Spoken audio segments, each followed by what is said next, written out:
오늘 우리에게 주시는 하나님 말씀은 요한복음 10장 27절에서부터 29절까지 말씀입니다.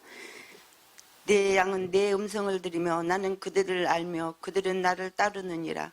내가 그들에게 영생을 주느니 영원히 멸망하지 아니할 것이요 또 그들을 내 손에서 빼앗을 자가 없느니라.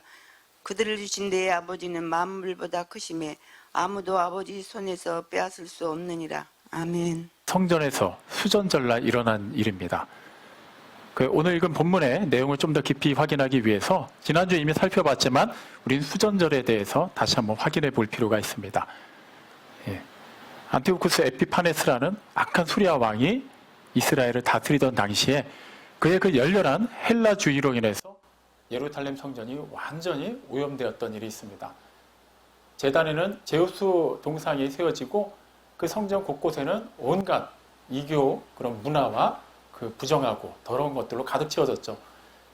계속해서 이제 지배를 받는 이스라엘 입장에서는 그것을 어떻게 극복할 힘이 없었는데 끝끝내 유다 마카비라는 사람을 중심으로 해서 혁명을 일으키고 궁극적으로 수리아 군대를 몰아내게 됩니다. 다시금 성전을 깨끗하게 정화하고 하나님께 성전을 드린 날을 기념하는 절기가 바로 수전절입니다. 그렇기 때문에 유대인들에게 수전절은 우리에게 흔히 알려지는 3대 절기에 버금가는 굉장히 기쁜 축제의 날이었습니다. 하지만 예수님 공생의 당시에는 그 축제의 의미보다는 오히려 과거를 회상하면서 더욱더 안타까워하는 그런 날이 되어버리고 말았습니다. 우리가 잘 아는 것처럼 로마의 지배를 받고 있었기 때문이죠.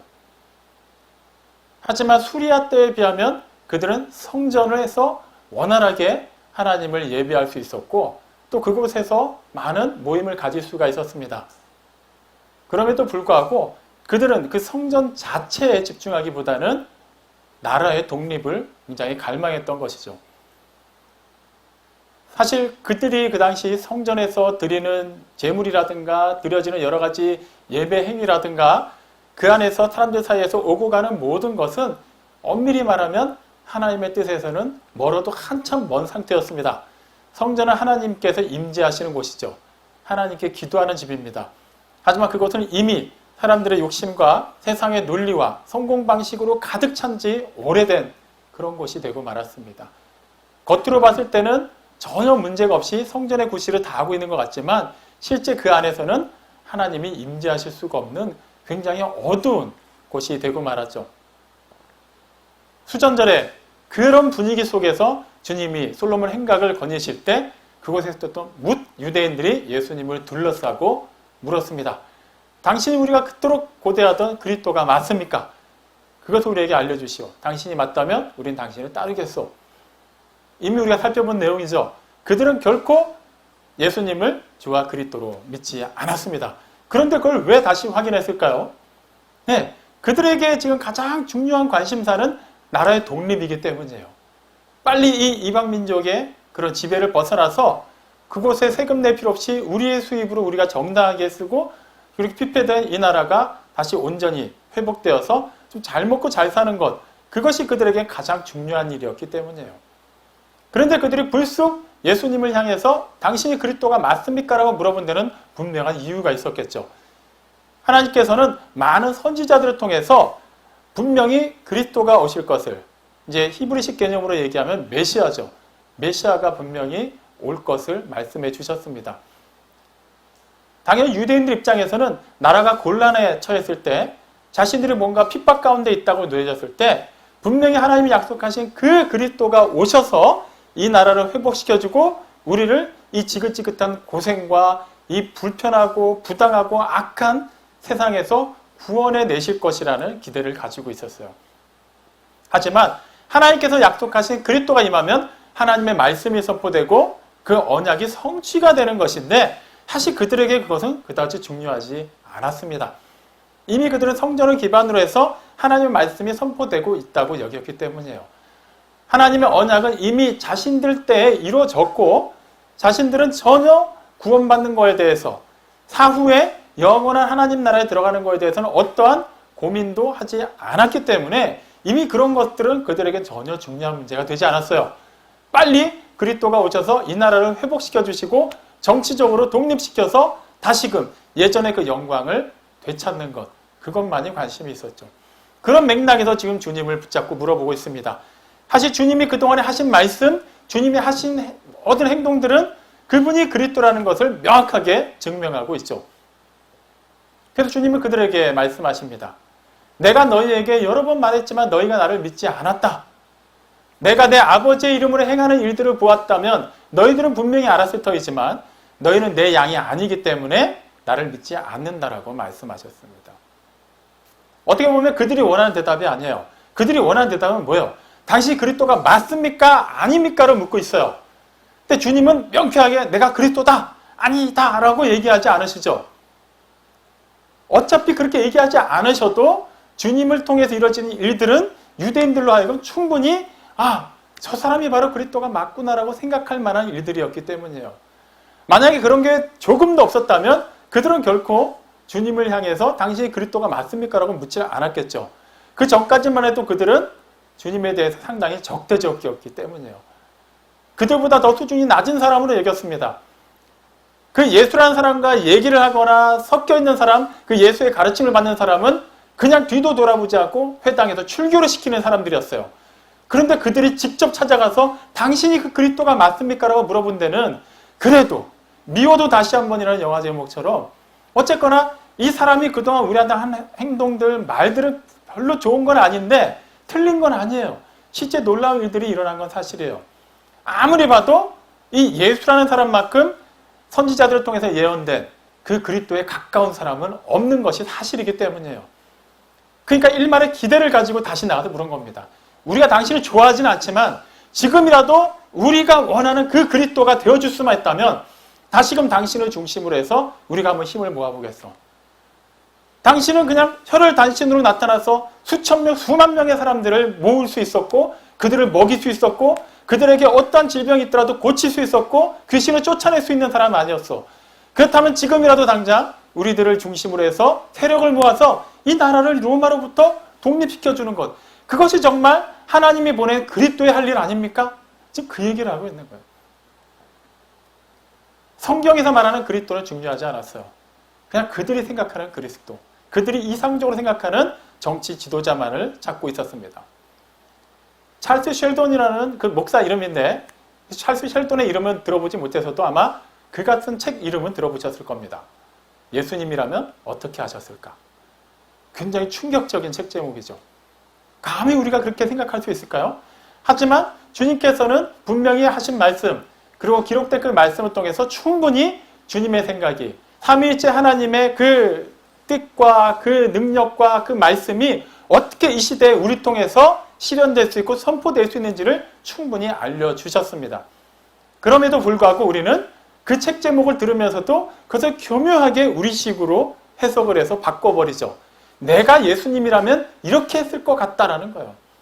그 근거가 뭐예요? 내가 하나님의 자녀이기 때문이에요.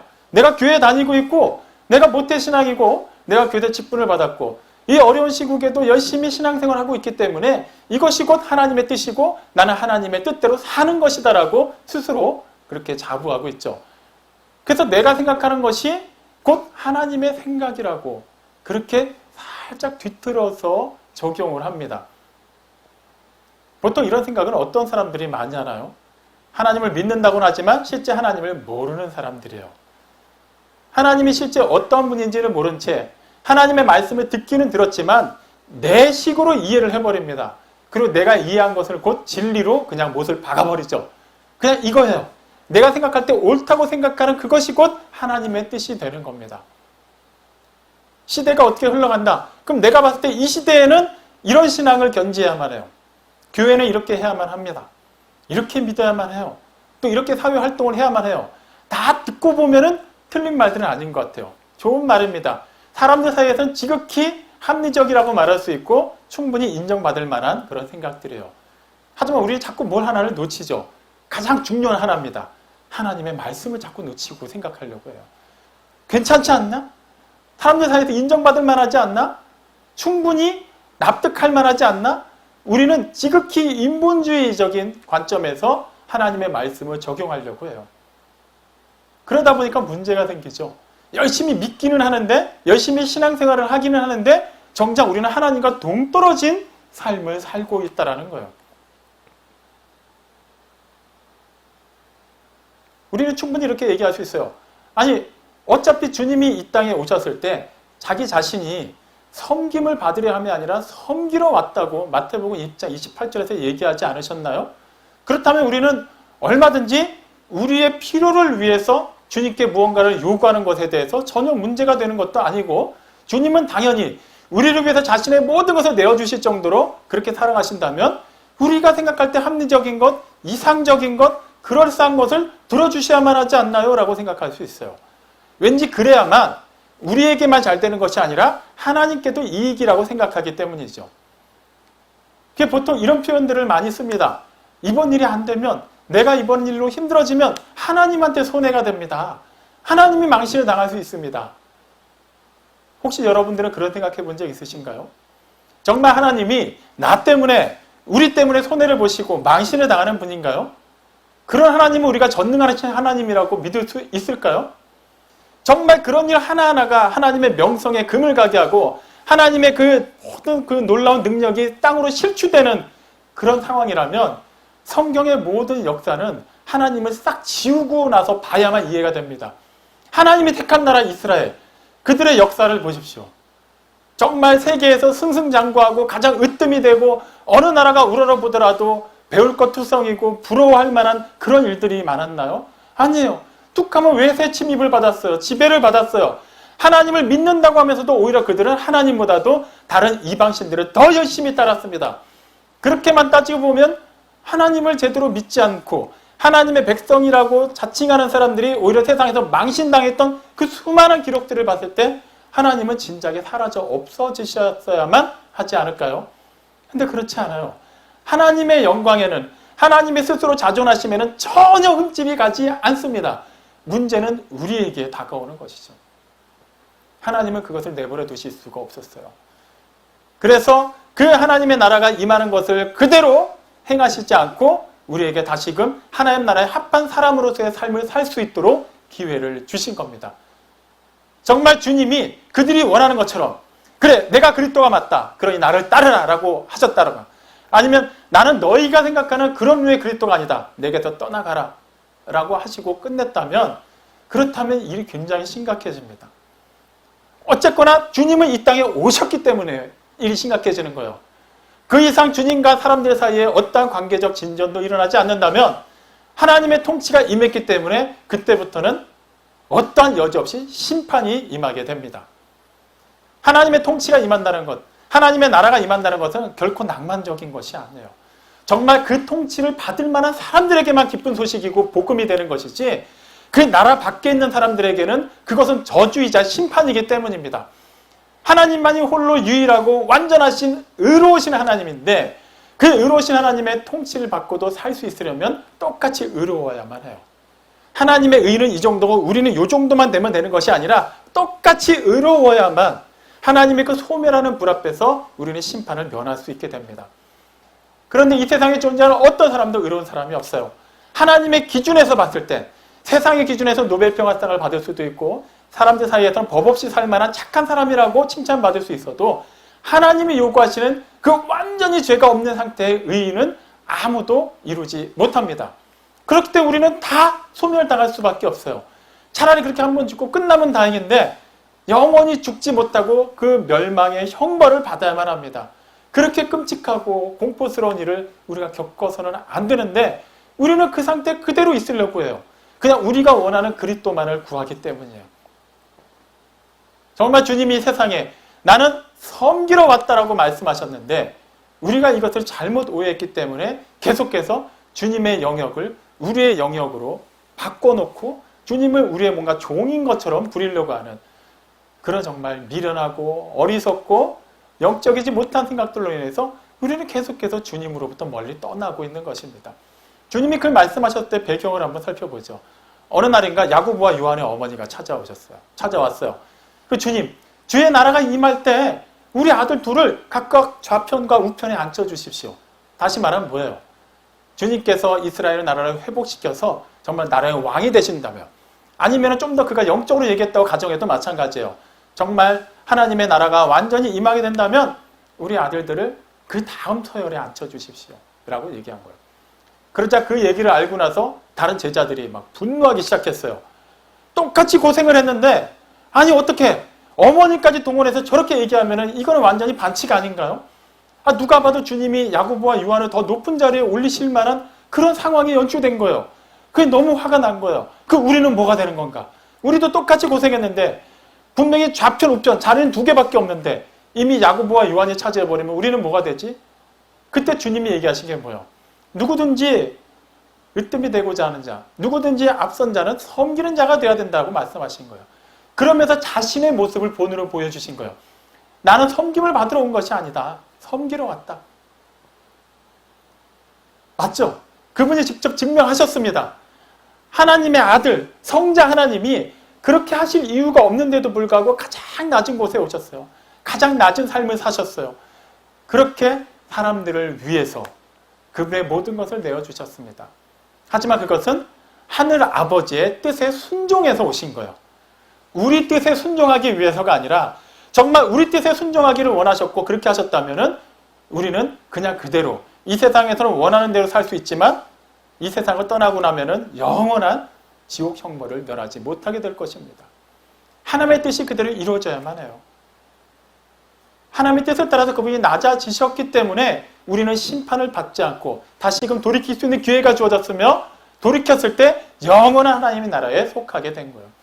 만약에 그 당시에 주님이 그렇게 낮아지지 않으시고 섬기는 자로 오시지 않고 하나님의 뜻에 따라 오기는 오셨을 때 성자 하나님으로서의 그 신성만을 드러내셨다면 어떤 일이 벌어졌을까요? 주님을 가리켜서 귀신 들렸다고 한 사람들, 주님을 가리켜서 신성 모독자라고 하면서 재판에 회부한 사람들, 주님의 말씀을 들었지만 거부한 사람들, 심지어는 돌을 들어서 치려고 했던 사람들 다 죽었을 겁니다. 근데 어느 누구도 죽지 않았어요.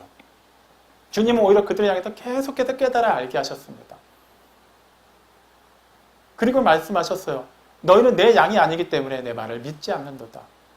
사실 그들에게 그 말은 중요하잖아요. 기분은 나쁠 수 있지만 전혀 중요한 얘기가 아닙니다. 우리가 사람인데 뭘 양이라고 얘기하는 거며 지금 우리는 그 얘기가 중요한 게 아닌데 우리가 원하는 그 그리스도가 맞소 아니요 그걸 묻고 싶은데 뭐 딴소리 하고 있네 이렇게 되는 거예요. 하지만 주님은 그것을 알려주셔야만 했어요. 그들이 먼저 상태가 어떠한지를 하나님이 어떠한 분이신지를 먼저 알려주셔야만 했어요. 그래야만 우리가 하나님에 대해서 완전히 오해하고 있었구나. 이 하나님 앞에서 우리는 감히 서 있을 수도 없고 죽을 수밖에 없는데 그럼 어떻게 해야 되지? 그리스도가 되시는 이 예수의 말을 들어야만 하는구나 라는 것을 깨달아야만 했던 것이죠. 그래서 호세아 선지자는 2번이나 강조해서 호세아 6장 3절에서 얘기합니다. 우리가 여호와를 알자. 힘써 여호와를 알자. 모른다라는 거예요. 그걸 이방 사람들한테 한 얘기가 아닙니다. 하나님을 믿는다는 이스라엘 사람들에게 한 얘기예요. 하나님은 지금도 우리에게 말씀하고 계십니다.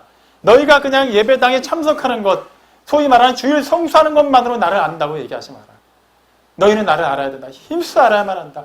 그래야만 너희는 영원한 생명에 참여할 수 있다라고 말씀하십니다. 우리는 그 부분에 대해서 너무나도 무지하죠. 그렇기 때문에 깨달아 알아야 돼요.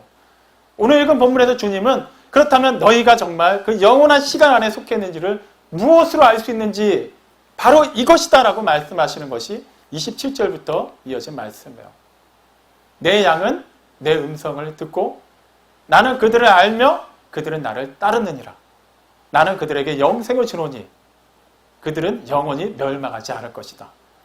또 그들을 내게서 내 손에서 빼앗을 자가 없다라고 얘기하세요. 자, 여기서 먼저 주목해 봐야 되는 것이 있습니다. 누가 영원한 생명을 얻습니까? 주님의 양이어야만 해요. 근데 그 양의 특징이 뭐예요?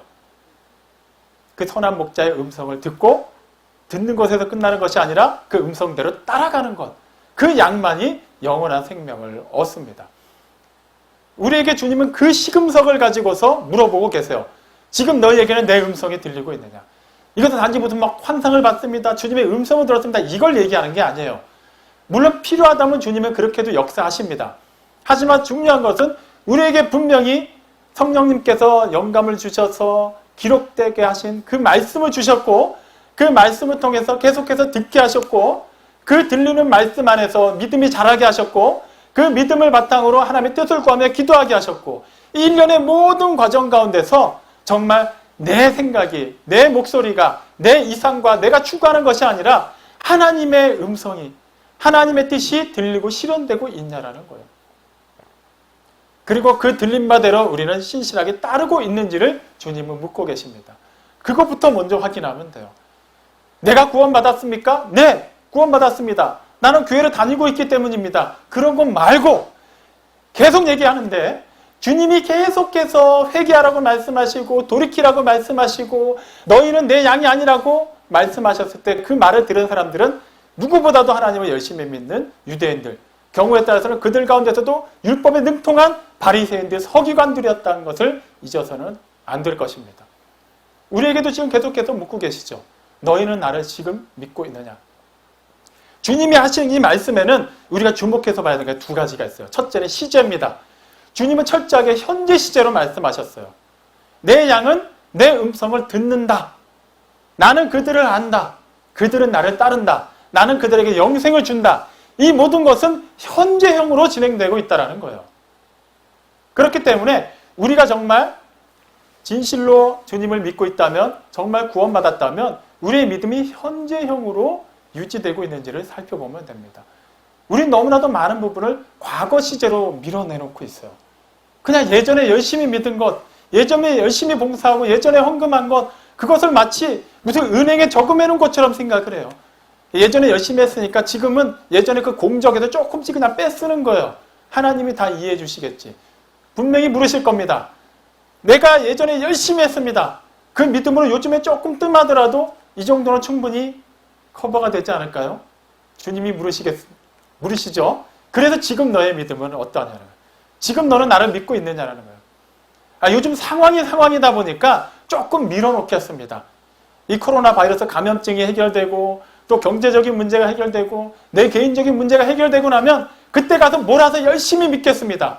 주님은 분명히 되물어 보실 겁니다. 그래서 지금 너는 나를 믿고 있느냐라는 거예요. 지금을 묻고 계시는 거예요. 누가복음 12장에 보면은 어떤 부자에 관한 이야기가 나오죠. 그 부자가 이렇게 농사를 짓고 이렇게 사람들을 통해서 이렇게 수확을 했는데 너무 풍년이 들어서 수확량이 많은 거예요. 창고에 다 채우고도 더 넣을 곳이 없습니다. 그래서 그가 택한 방법이 뭐예요? 창고를 더 크게 짓죠. 그리고 나서 거기에다 꽉 채우고 나서 너무나도 흡족한 거예요. 야, 이제 그냥 두고두고 여유 있게 살 수 있겠다. 그는 자신의 먹고 사는 문제를 위해서 굉장히 열심히 수고를 했습니다. 세상적으로 보면 전혀 문제가 없어요. 성실한 사람이고 합리적인 사람입니다. 그런데 그 12장 20절에 보면 주님이 충격적인 얘기를 하시죠. 어리석은 자요. 왜 그 사람이 어리석죠? 남의 것도 훔쳤나요? 그런 것도 아니거든요. 근데 그 얘기하는 말이 뭐예요? 오늘 밤에 내가 너의 영혼을 도로 찾아가면 네가 쌓아놓은 것, 네가 벌어놓은 것이 다 누구 것이 되겠느냐. 결과적으로 그 사람은 정말 중요한 것, 자신의 영혼 문제에 대해서는 등한시 한 채 그냥 이 땅에서의 그 잠시 잠깐인 것에 모든 소망을 쏟아냈던 거예요. 전혀 현재형으로 준비가 되어 있지 않았던 사람입니다. 예전에 열심히 믿은 것, 그것을 가지고 주님 앞에서 서려고 하지 마십시오. 앞으로 열심히 믿겠습니다. 그것은 그냥 우리의 생각일 뿐이지 주님의 기준에서는 전혀 합당한 것이 아닙니다. 여러분 지금 현재의 삶에 충실하듯이 현재 여러분의 믿음을 주목해서 보시기 바랍니다. 정말 하나님 앞에서 주님의 말씀을 근거로 해서 성령님의 그 조명 아래서 우리가 온전히 믿음으로 현재의 삶을 살아내고 있습니까? 주님은 그것을 계속해서 우리에게 물으십니다. 우리가 그런 것도 없이 그냥 예전에 쌓아놨던 것을 그리고 앞으로 쌓을 것을 가지고 이 중간 상태를 진공 상태로 만들어 놓고 하나님의 삶을 살고 있다고 한다면 우리는 여지없이 회개하고 하나님께로 돌이키라는 말 외에 어떠한 얘기도 듣지 못하게 될 것입니다. 또한 주님은 이 말씀을 주시면서 그 시제를 또 계속해서 어떻게 이어지는 거에 대해서 알려주십니다. 내가 그들에게 영생을 주노니 영원히 멸망하지 않을 것이다.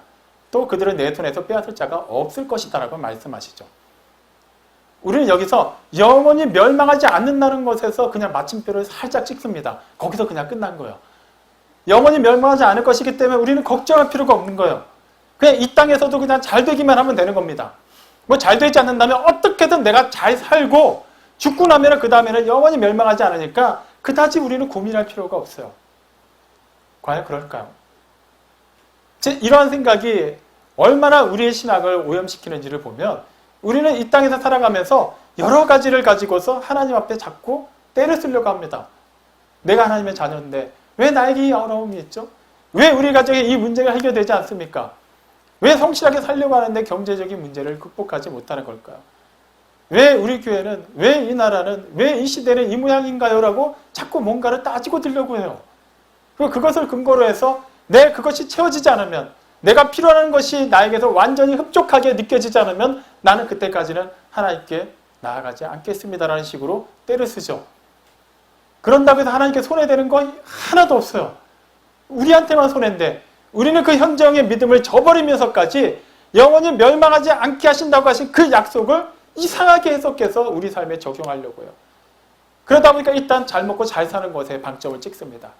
하나님이 일단은 먹고 살아야 되잖아요. 이 일부터 해결하고 보겠습니다. 이 일을 해결해 주세요. 근데 하나님은 분명히 뭐라고 말씀하셨어요? 그들을 내 손에서 빼앗을 자가 없다라고 말씀하셨어요. 이 말에는 그 앞에 전제가 붙어 있습니다. 뭘까요? 정말 우리가 주님께 붙들림 받았다면 이 세상은 끊임없이 우리를 주님으로부터 떨어뜨리게 하려고 시도할 겁니다. 어떻게든 실족하게 하려고 할 거예요. 넘어뜨리게 할 겁니다. 어떻게든 우리 스스로가 주님으로부터 떠나게 하려고 미혹할 거예요. 하지만 주님은 분명히 말씀하시죠. 어느 누구도 그들을 내 손에서 빼앗을 자가 없다라는 거예요. 주님은 빼앗을 자가 없다라는 것을 얘기하셨지만 결과적으로 핵심은 뭐예요? 너희가 이 세상에 사는 동안에는 끊임없이 너희의 믿음을 빼앗으려는 시도가 있을 것이다. 나는 너희를 붙잡고 있다. 하지만 너희는 그 붙들림 바 된 거에 대해서 그 확신을 가지고 살고 있느냐라고 묻고 계시는 거예요. 우리가 현재형으로 믿고 있는지, 우리가 진실되게 하나님께서 우리를 붙잡고 계시는 거에 대해서 확신을 가지고 그 붙들림 바 된 자답게 살고 있는지를 살펴봐야 된다는 거예요. 마태복음 25장에 보면은 그 열처녀 비유가 나옵니다. 근데 처음부터 주님은 그 비유를 얘기하시면서 5명은 슬기로운 처녀, 5명은 미련한 처녀라고 얘기하세요. 근데 별로 미련하다고 볼 만한 게 없습니다. 그들은 그 혼인잔치에서 신랑을 기다리고 있는데 언제 또 올지 모르기 때문에 일단 등을 다 준비하고 있어요. 5명 슬기로운 처녀들은 그 등에 어느 정도 들어있는 기름 외에도 따로 그릇에다 기름을 담아서 준비하고 있었고 다른 5명은 그냥 등만 준비하고 있었어요. 근데 밤중이 되었는데도 신랑이 오지 않으니까 그들이 다 졸고 있었습니다. 근데 신랑이 온다라는 소리가 들리기 시작한 거예요. 다들 등을 들고 나가는데 얼마 되지 않아서 불이 꺼졌어요. 슬기로운 처녀들은 자신들이 준비한 기름을 채워서 다시 등에 불을 켰지만 미련한 처녀들은 준비가 되지 않았기 때문에 불을 켜지 못합니다. 다른 5명에게 빌리려고 하는데 양이 부족할 것 같아서 마을로 황급히 돌아가죠. 기름을 구해왔을 때는 이미 혼인잔치는 시작되었고 그들은 들어가지 못했어요. 우리 이렇게 생각할 수 있어요. 아니 못 들어갈 수도 있지. 혼인잔치 한번 못 가게 뭐가 대수라고 그걸 꼭 굳이 비유로 얘기하실까? 하지만 주님이 말씀하신 이 비유의 핵심은 천국 비유이기 때문에 문제가 되는 거예요. 단지 혼인잔치 이번에 못 들어가면 다음번 다른 혼인잔치 때 들어가면 되지 않나? 이렇게 단순한 문제가 아니라는 거예요. 우리가 이 땅에 살고 있는 동안 주어진 시간은 무한정 주어진 시간이 아닙니다. 언제 그 시간이 우리 각자에게서 끝날지는 알 수가 없어요. 그렇기 때문에 주님은 항상 우리의 현재 믿음을 확인하라고 말씀하신 거예요. 그 10명 다 졸고 있었어요. 만약에 그 슬기로운 처녀들이 졸지 않았다면 확연하게 구분이 될 텐데 똑같이 졸고 있었어요. 하지만 깨었을 때 실제로 그들이 하나님께서 의도하신 그 삶을 살 수 있다면 그것으로 된 거예요. 언제나 현재적으로 준비가 되어 있다면 계속해서 주님과 교통하고 있다면 우리가 살면서 끊임없이 세상에서 당하는 그 어려움과 아픔 때문에 넘어질 수도 있고 믿음 생활에서 약간 떠날 수도 있어요. 하나님을 원망할 수도 있습니다. 하지만 주님의 음성이 들리는 순간 우리는 주저하지 않고 그 주님의 음성을 따라서 움직일 수 있으면 되는 거예요. 그렇게 계속해서 그 현재 시간 속에서 주님과 동행하고 살 수만 있다면 그 사람은 어떠한 상황 속에서 안전합니다. 주님이 붙잡고 계시기 때문이에요. 어느 누구도 뺏어갈 수 없기 때문이에요. 그 로마서 8장 39절에서는 아예 사도 바울이 확실하게 얘기를 하죠.